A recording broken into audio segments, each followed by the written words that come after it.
Covers కూడా వేయాల్సి ఉంటుంది. కొన్ని చోట్ల వేపాకులు కూడా వేయడం నేను గమనించాను. That is also okay. But ఈ జాగ్రత్తలు తీసుకోవాలి. ఉన్న రూమ్ డ్యాంప్గా లేకుండా కూడా స్టోర్ రూమ్ ఏదైతే చూస్ చేసుకున్నారో ఆ రూమ్ లో డ్యాంప్నెస్ లేకుండా కూడా చూసుకోవాలి. సో ఇవన్నీ జాగ్రత్తలు డ్రై స్టోరేజ్ లో ఏర్పాటు చేసుకోవాలి. తర్వాత అదర్ డ్రై ఐటమ్ స్టోరేజ్ ఉంటాయి.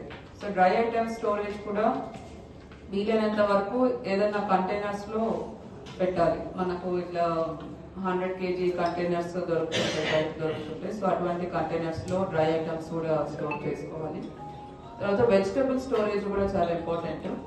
వెజిటబుల్ స్టోరేజ్ కూడా ఒక కింద గోనె సంచులు ఇటువంటి వేసి స్టోర్ చేయాలి.